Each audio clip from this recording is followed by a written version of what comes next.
I never thought $1 could destroy everything I built. But when I issued that fine, I didn't just lose my reputation, I uncovered a conspiracy that would shake our entire community to its core.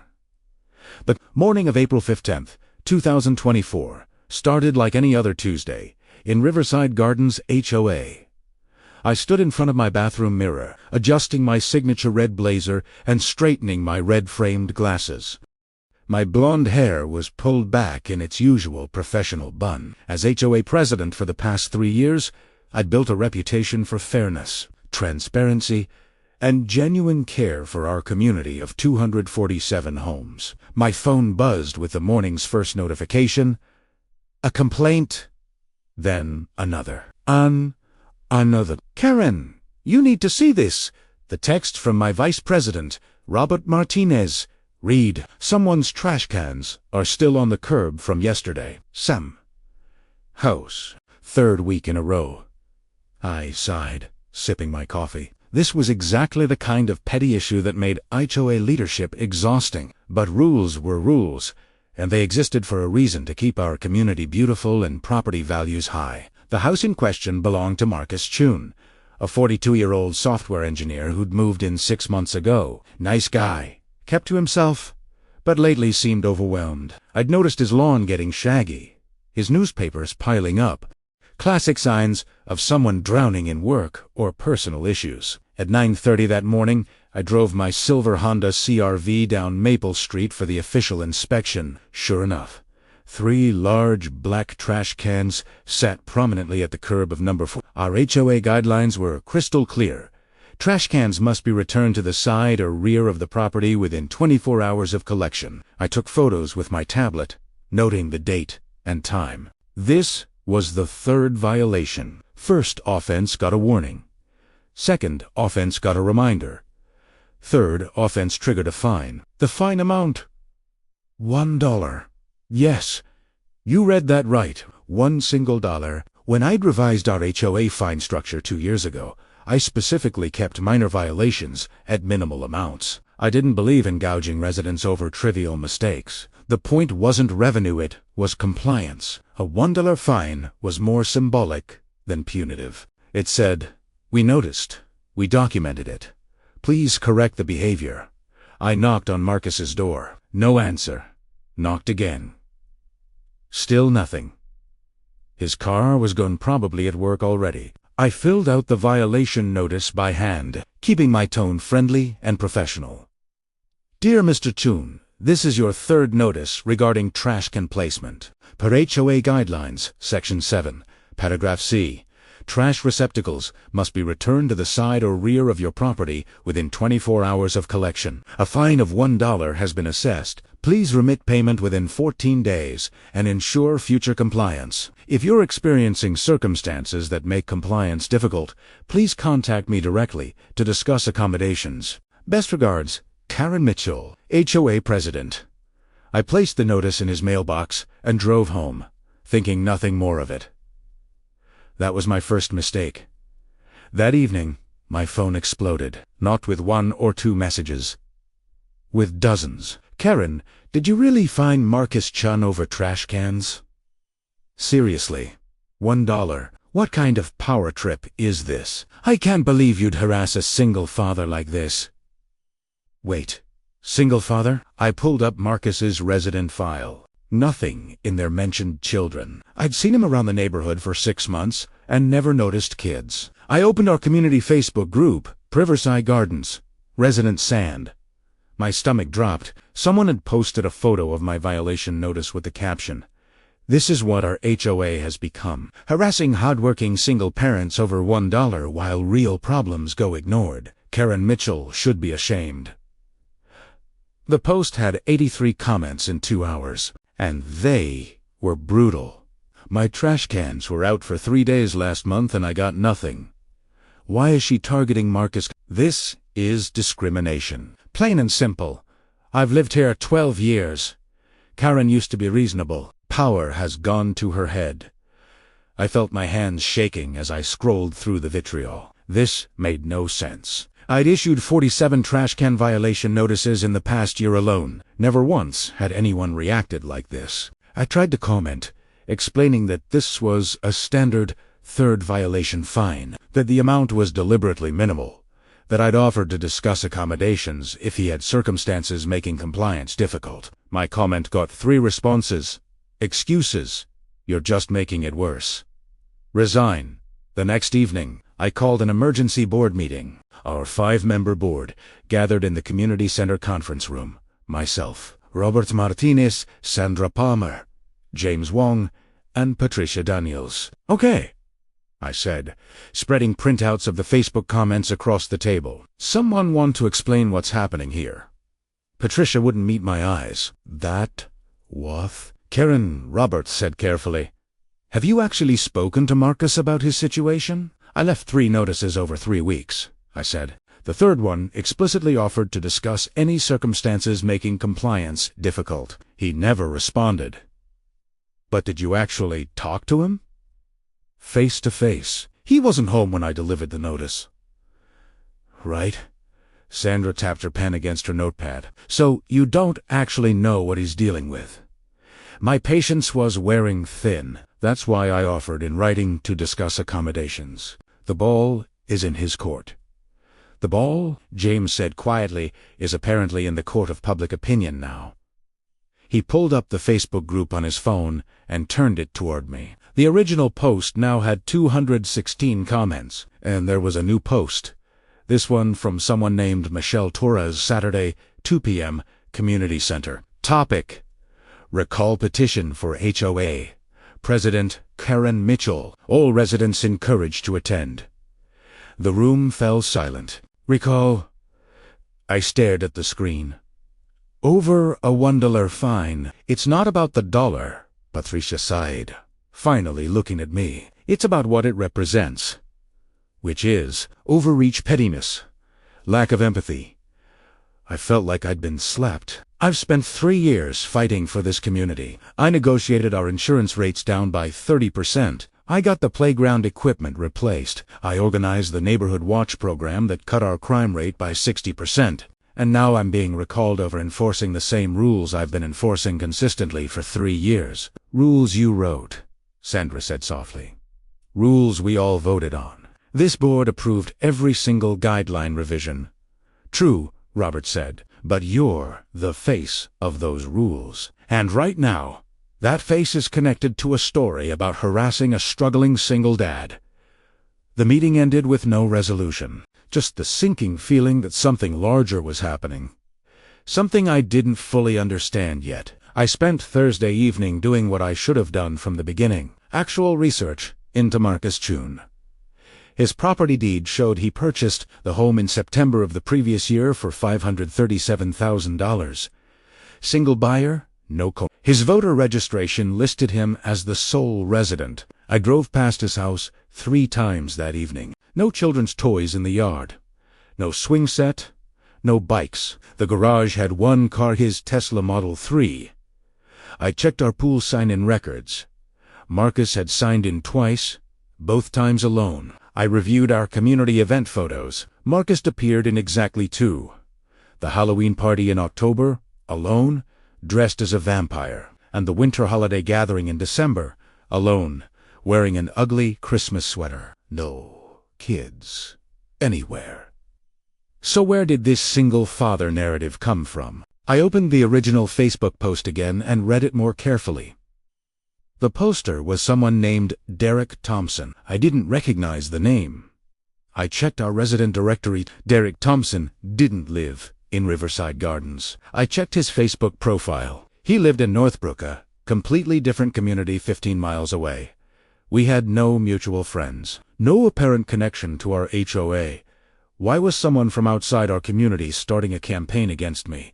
I screenshotted everything and emailed it to Robert with the subject line, "We need to talk."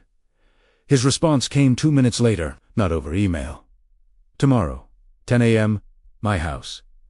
Robert's home office smelled like coffee and old books. He closed the door behind me and locked it. "Okay," he said, "you're not going to like this." He pulled up a website on his computer, oatakeoverservices.com. I read the tagline, Tired of incompetent HOA leadership, we specialize in grassroots campaigns to recall problematic board members and install professional management. Discreet, effective, guaranteed results. This is a real company, I asked, incredulous. Very real, and very active in our area. Remember the Willow Creek HOA last year? Their president got recalled over a pool maintenance dispute. Turned out it was orchestrated by a management company that wanted the contract. You think someone hired these people to come after me? I don't think. I know. He pulled up another tab of public records request, showing recent HOA management contract bids for Riverside Gardens. 3 companies had submitted bids last month. The highest, Prestige Property Management, at $87,000 annually. Our current self-managed approach cost us $23,000 per year. We rejected all the bids, I said, remembering the board vote. We voted unanimously to continue self-management. Right. Which means someone's losing out on $64,000 per year. That's over $300,000 over a typical 5-year contract. I felt cold. So they're trying to remove me and destabilize the board. I think they're trying to create enough chaos that residents will beg for professional management. And the easiest way to create chaos is to destroy the credibility of existing leadership. With a $1 fine. With the appearance of unfairness, Saturday arrived with dark clouds. The parking lot was full. Cars lined the street. I had to park 3 blocks away. The community center was standing room only. Every seat filled. People lining the walls, more crowding the doorway. I counted at least 120 cars. Michelle Torres stood at the front with a microphone. "Thank you all for coming," she said, as I made my way through the crowd. "We're here today to discuss the troubling pattern of behavior we've seen from our current HOA president." "Pattern," I interjected. "What pattern?" Michelle's smile was tight. "Well, Karen, since you're here, why don't you explain to everyone exactly why you thought it was appropriate to fine a hard-working single father $1 for leaving his trash cans out while he was dealing with a family emergency?" The crowd murmured. I walked to the front and took the microphone. "First, I'd like to see evidence that Mr. Chun is a single father and that he was dealing with a family emergency. Because in 6 months of him living here, I've never once seen children at his residence." Marcus Chun stood up in the 3rd row. "Are you calling me a liar?" "I'm asking for clarification," I said calmly, "because if you have children and you were experiencing an emergency, I would have been more than happy to waive any violation. I shouldn't have to explain my private life to you," Marcus said. "My kids were visiting their mother in Seattle. I was dealing with her threatening to take full custody. I barely slept for 3 weeks. And you decided that was the perfect time to harass me over where I kept my trash cans." The crowd erupted. "I didn't know any of that," I said. "You never responded to any of my notices. Because you could have asked like a human being instead of hiding behind your clipboard. I knocked on your door twice. You weren't home." The arguments continued. Eventually, Michelle Torres raised her voice. "All in favor of initiating a recall petition?" A forest of hands shot up. "Motion carries." Michelle sighed. "We'll begin collecting signatures on Monday." As people filed out, I caught Marcus in the parking lot. "Marcus, can we talk?" He turned, exhausted. "What else is there to say? The person who posted about this on Facebook, Derek Thompson, he doesn't live in our community." "Do you know him?" Marcus frowned. "Who?" "Derek Thompson. He started the whole social media campaign. I'm trying to figure out how he knew about the fine. I don't know anyone named Derek Thompson." "Then how did he get a photo of the violation notice from your mailbox?" Marcus's frown deepened. "I don't know. I didn't even see the notice until after the Facebook post blew up."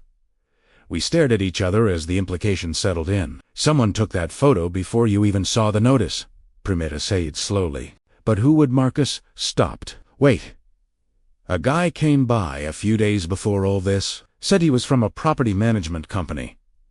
Asked if I was happy with the HOA leadership. Wore a suit, had business cards with Prestige on them. Prestige Property Management. The company whose bid we'd rejected. Everything clicked into place. My phone rang. Robert Martinez. Karen, we need to meet right now. I just got an email from someone claiming to have worked for Prestige Property Management, says they have evidence of the company orchestrating at least 12 HOA takeovers in the past 2 years. Where are you? Still at the community center? There's something else. What?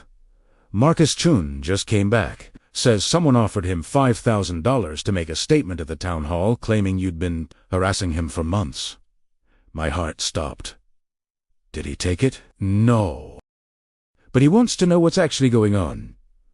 I turned my car around, my mind spinning. A $1 fine. That's all it took to nearly destroy everything I built, but maybe that same fine would expose something much bigger. What would you do? Fight back or step down? Drop your thoughts below. I raced back to the community center, my hands gripping the steering wheel so tight, my knuckles turned white. Robert's words echoed in my mind. Someone offered him $5,000. This wasn't just about a $1 fine anymore. This was corporate warfare, disguised as community activism. Robert stood outside the community center with Marcus Chun and a woman I'd never seen before. She was maybe 35, wearing jeans and a blazer, her dark hair pulled into a ponytail. She looked nervous, constantly glancing over her shoulder.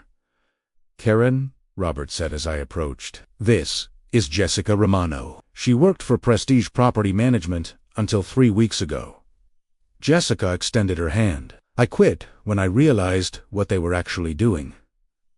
We moved inside to a small conference room. Jessica pulled out her laptop and a thick folder of documents. I've been with Prestige for 2 years, she began. Started in their accounting department. About 8 months ago, they moved me to a new division they called Community Acquisition.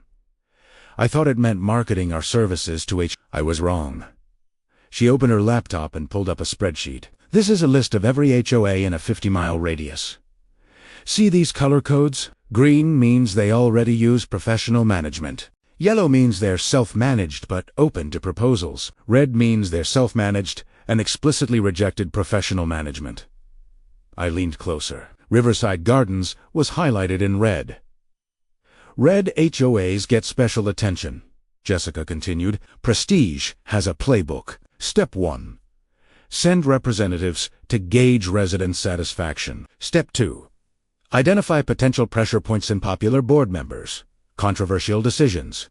Any recent conflicts. Step 3. Manufacture or amplify a crisis. Manufacture. Marcus asked. Yes. If there's no existing controversy, they create one. They've used fake social media accounts, paid agitators, even staged violations to trigger enforcement actions they can weaponize. My stomach turned. The Derek Thompson account. Exactly. Derek Thompson doesn't exist. He's a composite profile Prestige uses across multiple campaigns. They have about 20 fake accounts, like that, different names, different profile pictures, but all operated by the same social media team. She clicked through screenshots showing Derek Thompson posting identical rhetoric in different HOA community groups, always targeting board presidents, always manufacturing outrage over minor issues. Once they create chaos, Jessica said, they swoop in as saviors. Professional management to restore order and accountability. They specifically target self-managed HOAs because the revenue difference is substantial. Your community pays $23,000 annually for self-management. Prestige would charge $87,000. $64,000 difference, Robert said. Times 5 years minimum contract, that's $320,000. And they're doing this to multiple communities simultaneously, Jessica added. Last year alone, they acquired contracts for 11 HOAs through these tactics. That's an additional $700,000 in annual revenue. Marcus looked sick. They approached me 2 weeks before the trash can thing. Asked if I was happy with HOA leadership. I said I didn't really pay attention. The guy seemed disappointed, like he wanted me to complain. A few days later, I got a call offering me $5,000 to make a statement at a community meeting about harassment from the board. Did you recognize the voice? I asked. No, but he mentioned he'd visited me earlier, said his name was Richard. Jessica nodded. Richard Pollson. He's Prestige's Community Acquisition Director. He personally oversees these campaigns.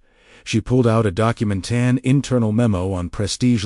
The subject line read, Riverside Gardens Acquisition Strategy. I read aloud, target identified, Karen Mitchell, HOA President, 3-year tenure, strong community support, fiscally conservative, recommended approach, manufacture perception of overreach on minor violation, utilize sympathetic resident profile, working parent or elderly resident preferred, timeline. 4 to 6 weeks from initial social media post to recall vote, estimated probability of success, 85%. The room was silent. They've been planning this for months, I said quietly. Since your board rejected their bid, Jessica confirmed. I saw the rejection letter. Richard was furious. He told the team, make an example of Riverside Gardens. Show other HOAs what happens when they think they don't need professional management. Marcus stood up and started pacing. So I was just a pawn. They waited for me to have any kind of violation, any excuse to create a narrative. Not just any violation, Jessica said. They specifically target minor violations because the disproportion makes better optics. A $1 fine sounds absurd to people who don't understand HOA governance. It's perfect for manufacturing outrage. And Michelle Torres? I asked. The woman organizing the recall. Jessica pulled up another document. Michelle Torres moved into your community 10 months ago. She also happens to be Richard Pollson's sister-in-law. She's on Prestige's payroll as a community liaison.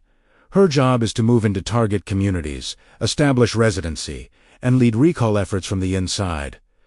I felt like the floor had dropped out from under me. So, she's not even a real resident. Oh, she's real. She legally lives there. But her purpose is corporate espionage. Robert was scrolling through his phone. I'm looking at the town hall attendees. At least 30 people I've never seen before. How many of them were plants? Probably 15 to 20. Jessica said, Prestige has a network of people they pay to attend these meetings. They coach them on what to say, what questions to ask. It looks like organic grassroots activism. But it's orchestrated.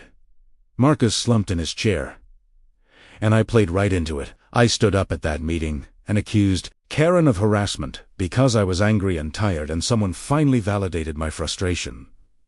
You didn't know, I said. None of us knew.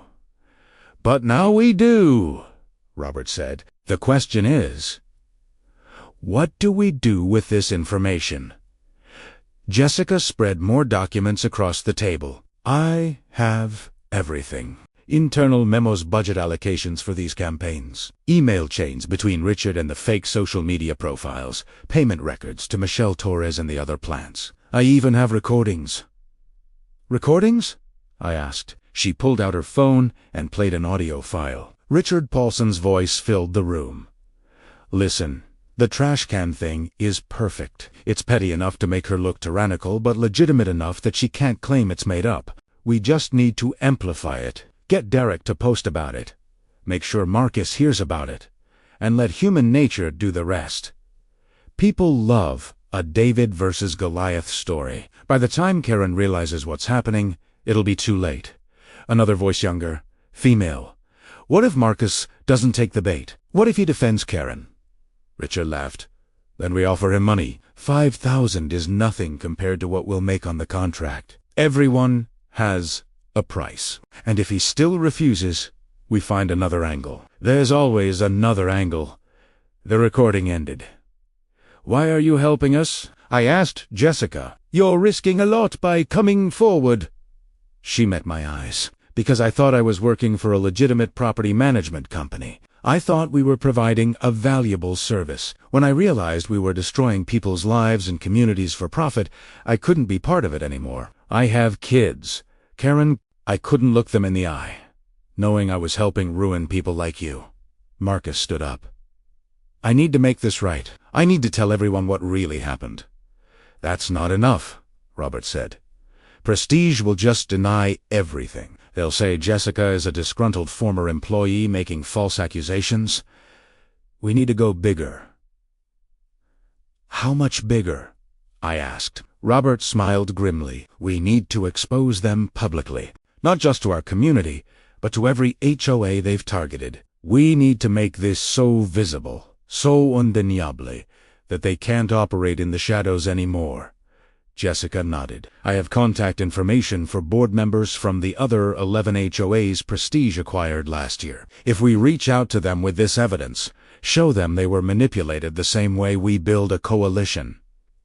I finished multiple communities coming forward together. That's not a conspiracy theory. That's a pattern of corporate malfeasance. And we go to the media.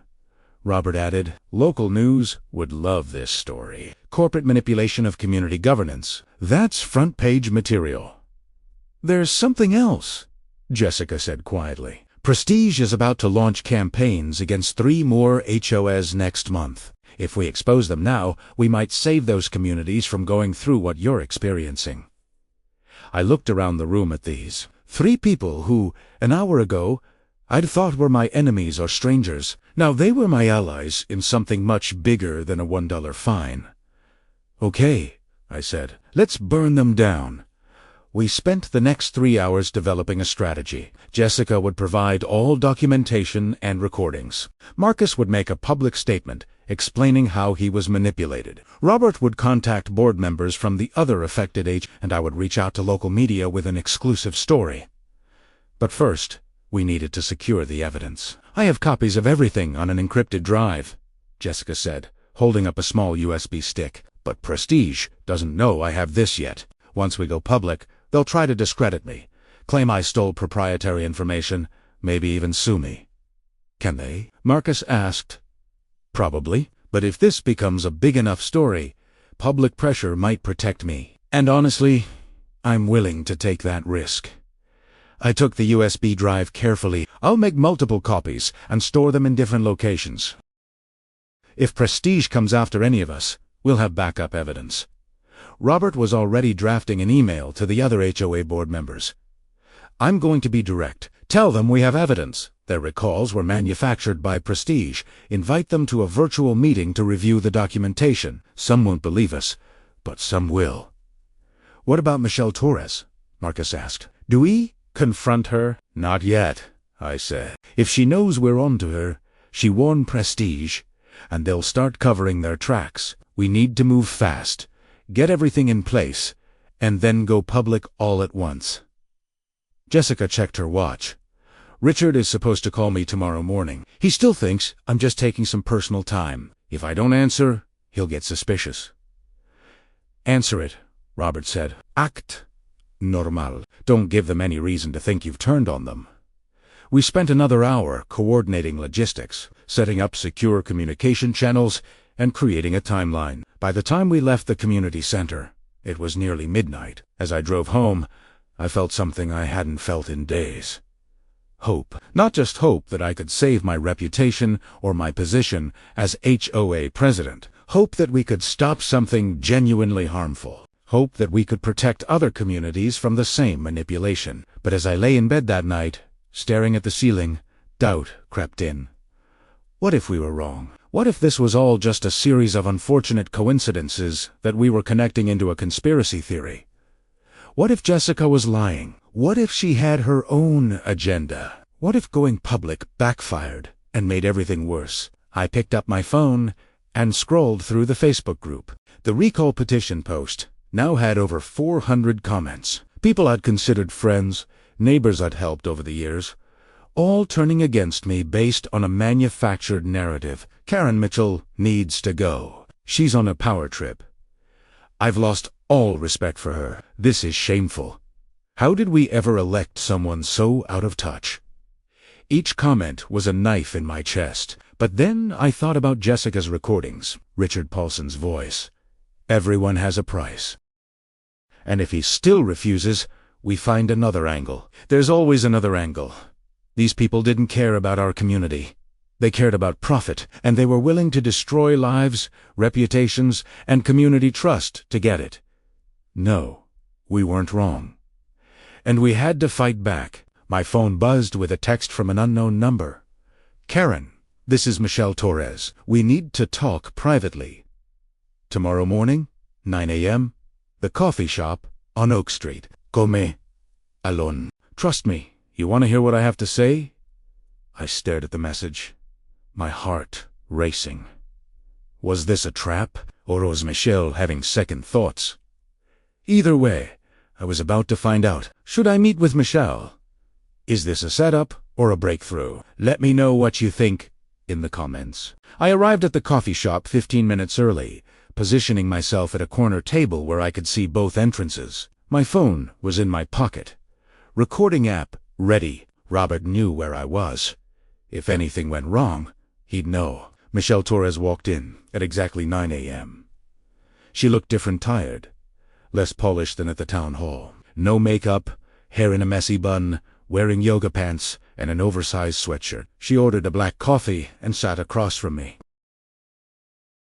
"Thank you for coming," she said quietly. "You said I'd want to hear what you have to say. So, talk." She wrapped both hands around her coffee cup. "I know you know about Prestige. I know Jessica Romano contacted you." My blood ran cold. "How?" "Because Richard called me at 6 this morning, screaming about a security breach. He thinks Jessica took documents. He's trying to figure out who she might have contacted." She met my eyes. I told him I'd find out. "No." Michelle leaned forward. "This is me trying to get out before everything explodes. Karen, I need immunity." "Immunity? I'm not a prosecutor." "Not legal immunity. Social immunity. When this goes public-hand, it will go public-eye. Need you to vouch that I helped you. Otherwise, my life is over." I studied her face, looking for deception. "Why should I believe anything you say?" "Because I can give you something Jessica can't. Active intelligence. She has historical documents. I have real-time information about Prestige's next moves. And trust me, you need to know what's coming." I gestured for her to continue. Michelle pulled out her phone and showed me a group chat. "This is the coordination channel for the Riverside Gardens campaign. Richard, myself, and for other operatives. Look at the messages from this morning." I read, "Richard, Jessica Romano is a problem. She has documents. Find out who she contacted and neutralize the situation." Operative 2. "Neutralize how?" Richard discredited her. "We have dirt on her. You from 3 years ago, fired from her previous job for time card fraud. If she goes public, we bury her." "Michelle, what about Mitchell?" "Richard, if she has the documents, we shift strategy. Recall petition continues, but we also file a lawsuit against her personally for defamation. Tie her up in legal costs until she breaks. Make her an example." My hands trembled as I read, "They're planning to sue me. If you go public with Jessica's evidence, yes, they'll claim you're spreading false information to avoid accountability for your own misconduct. They'll drag it out for months, maybe years. Even if you win, eventually, the legal fees and stress will destroy you. So what do you suggest I do? Roll over?" "No, I suggest you let me help you hit them first. Hit them hard. And hit them in a way they can't recover from." Michelle pulled out a notebook and started writing. "Here's what Prestige doesn't know. I've been documenting everything for the past 4 months. Not because I planned to betray them. I needed insurance in case they ever turned on me. But now I have leverage."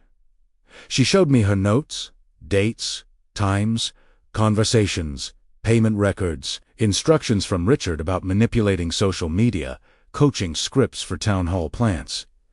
"Why did you even take this job?" I asked. She sighed. "Money. Richard is my brother-in-law. When he offered me $20,000 to move here and organize a recall campaign, I was drowning in student loans. It seemed like easy money. I didn't think about the real people I'd be hurting. I justified it as just business. But watching you at that town hall, seeing how devastated you were," she shook her head. "I couldn't sleep that night, or the night after." "So your conscience kicked in." My conscience and my survival instinct. Jessica leaving means the operation is compromised. Richard is paranoid and vindictive. If he thinks I might flip, he'll throw me under the bus to save himself. I need to flip first. On my terms. I wanted to hate her. Part of me did hate her, but I also recognized desperation when I saw it. "What's your plan?" I asked. "Tomorrow, there's a signature collection event for the Recall Petition. Richard is sending 8 operatives to pose as concerned residents and push people to sign. I have their names, photos, and the talking points they've been given. If you can expose them in the act, film them, show they're paid outsiders, not real community members, it destroys the legitimacy of the entire recall effort." "How would I even do that?" "I'll be there.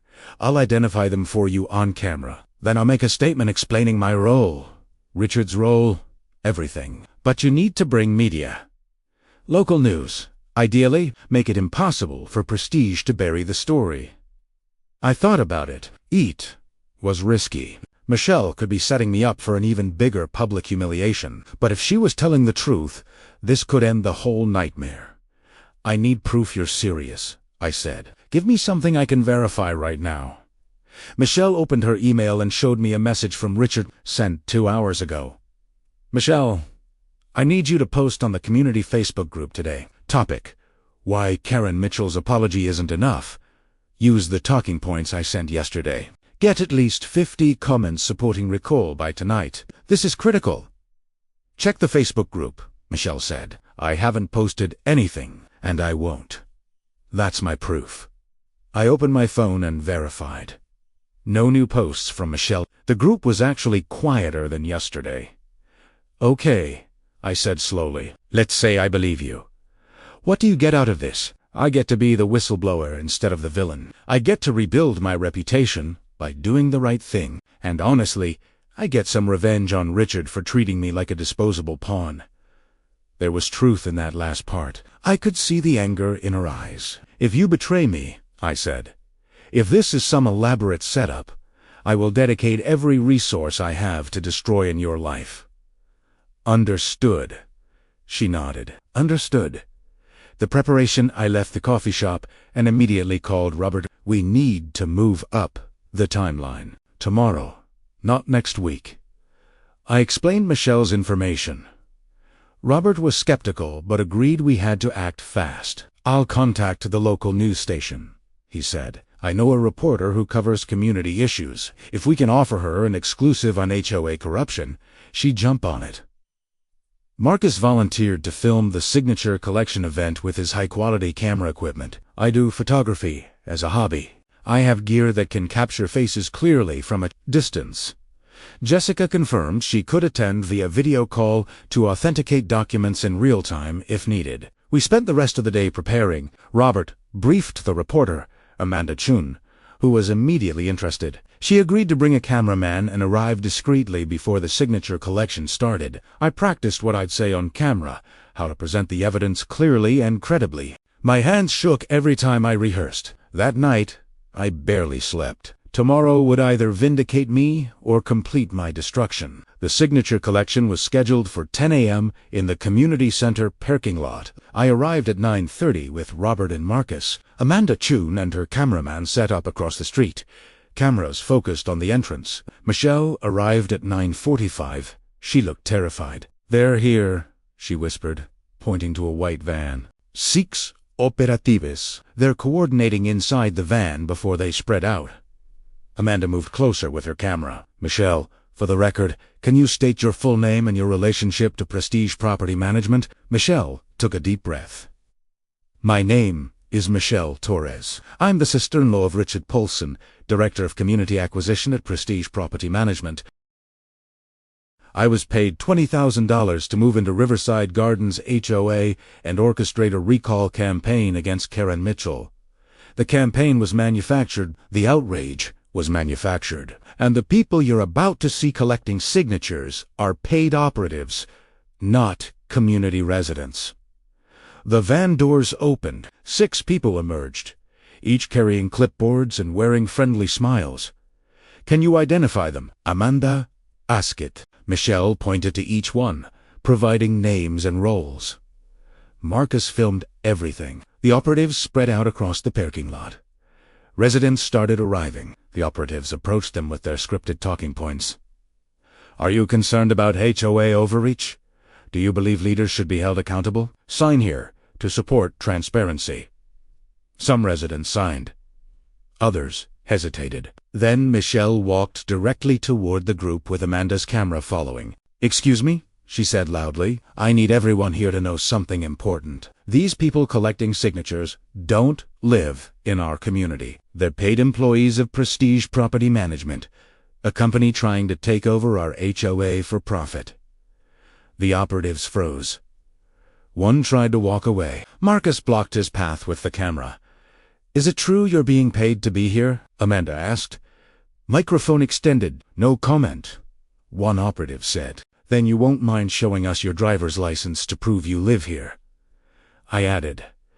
The operative looked panicked. He pulled out his phone, presumably calling Richard. More residents gathered. Phones out. Filming. The situation was spiraling beyond Prestige's control. Everyone needs to understand something, I said, my voice carrying across the parking lot. This recall effort isn't about a $1 fine. It's about a corporation trying to manipulate our community for financial gain.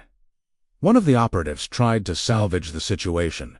This is ridiculous conspiracy theory. Nonsense. Dan explained this, Robert said, projecting Jessica's documents onto a portable screen he'd set up. Internal Prestige memos appeared, clearly showing the Riverside Gardens acquisition strategy. Jessica appeared via video call on the screen. My name is Jessica Romano. I worked for Prestige Property Management until 3 weeks ago. Everything Michelle and Karen are saying is true. I have documentation proving. Prestige has orchestrated at least 12 HOA takeovers using these exact tactics. The parking lot erupted in shocked murmurs. Residents who'd signed the petition demanded their signatures be removed. The operatives retreated to their van and sped away. Amanda Chun's camera captured everything. As the crowd dispersed, my phone buzzed. Unknown number. Detects. Reden congratulation. Karen. You just made a very expensive enemy. Richard. Then another text appeared. This time, with an attachment. Legal document. Prestige Property Management versus Karen Mitchell. Defamation lawsuit. $5 million in damages. See you in court. They're suing me for $5 million. Was exposing them worth it? What would you do? Comment below. The lawsuit notification sat on my kitchen table like a ticking bomb. $5 million. The number was absurd, clearly designed to intimidate rather than reflect actual damages. But even a frivolous lawsuit could cost me $50,000 in legal fees to defend. Robert sat across from me, reading through the legal document. This is a SLAPP suit strategic lawsuit against public participation. They're trying to silence you through financial pressure. It's working, I said, my voice hollow. I don't have $50,000 for lawyers. You might not need it. Robert pulled up his laptop. Amanda Chun's story went viral. It's been picked up by 3 regional news outlets and 2 national HOA advocacy organizations. Public opinion is swinging hard in your favor. He showed me the headlines. Property Management Company. Exposed for orchestrating fake HOA recalls corporate manipulation. How one company profits from community division whistleblowers reveal HOA takeover scheme. The comments sections were overwhelmingly supportive. People from across the country were sharing their own experiences with suspicious HOA takeovers, recognizing similar patterns. Prestige is getting destroyed in the court of public opinion, Robert continued. But they're desperate. This lawsuit is their last play to regain control of the narrative. My phone rang. It was Marcus Chun. Karen, you need to see this. The community Facebook group has completely flipped. I opened the page where there had been hundreds of comments demanding my resignation. Now there were hundreds apologizing, expressing outrage at Prestige, and pledging support. I can't believe I fell for their manipulation. Karen, I'm so sorry. I signed that recall petition. I want my signature removed immediately. We need to investigate every HOA decision made in the past year. How deep does this go? Even more surprising, there was a new post from Sandra Palmer, our board treasurer. Emergency board meeting tonight, 7 p.m. Motion to formally condemn Prestige Property Management and issue public apology to President Karen Mitchell. All residents welcome to attend. The community center was packed again, but this time the energy was completely different. Instead of hostility, I felt solidarity. Residents approached me to shake my hand, apologize, express gratitude for exposing the truth. Sandra called the meeting to order. I want to start by saying something I should have said days ago. Karen, I'm sorry. I doubted you when I should have trusted the leader we elected. This board failed you, and our community failed you. Patricia Daniels nodded. I was one of the loudest voices questioning your judgment. I owe you an enormous apology. You were right about everything.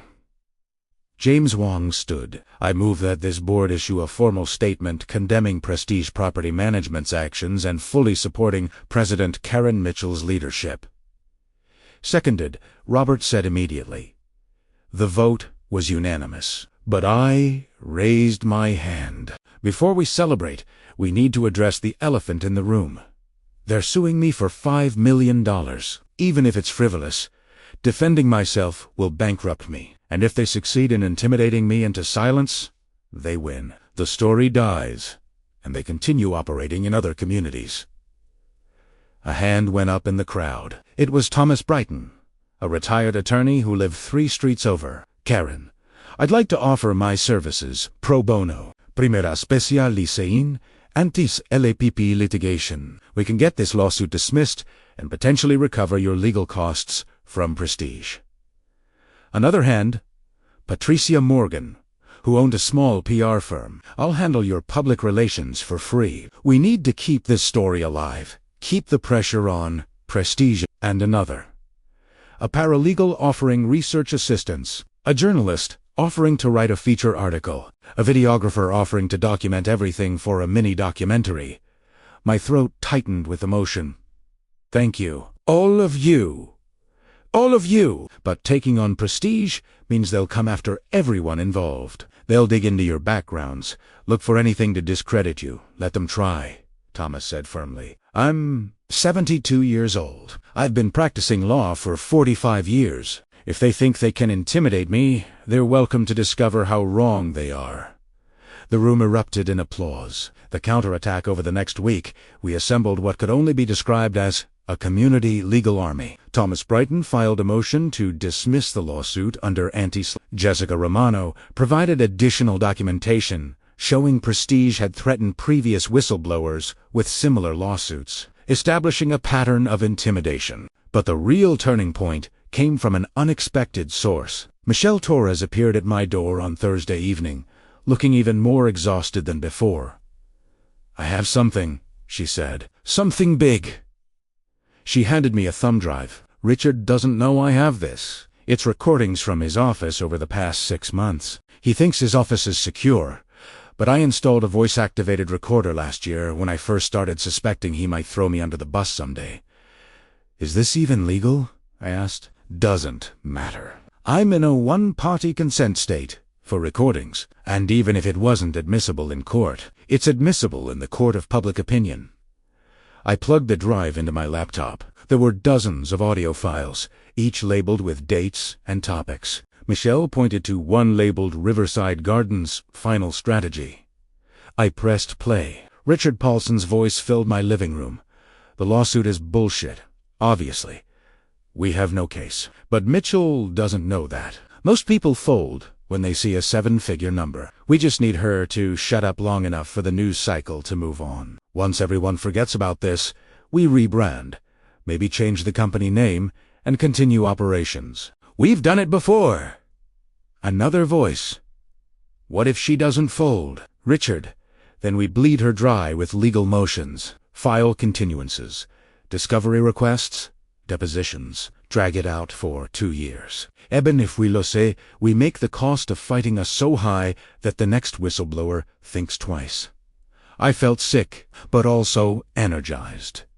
This was exactly what we needed. "There's more," Michelle said, fast-forwarding to another file. Richard's voice.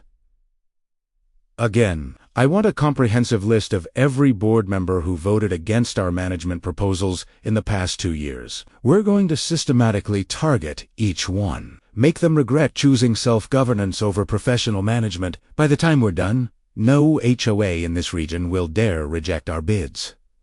This wasn't just about Riverside Gardens. This was a coordinated campaign of corporate intimidation across multiple communities. Amanda Chun returned with her camera crew. This time, we had everything. Jessica's documents, Michelle's recordings, Marcus's video evidence from the signature collection, and Thomas's legal analysis of Prestigia's pattern of SLAPP suits. The interview took 3 hours. Amanda asked tough questions, verified every claim, and gave us space to tell the complete story. "This will air in 2 days," she said as they packed up. "But I'm also sending the recordings to the State Attorney General's office. If what's on these recordings is a courtroom, my legal consultants say it is Prestige could be facing criminal charges for fraud, intimidation, and potentially racketeering under organized crime statutes." 2 days later, the story aired on the evening news. It was the lead story, given a full 15-minute segment. The station posted the full interview online, where it immediately went viral. By the next morning, Prestige Property Management's website was down.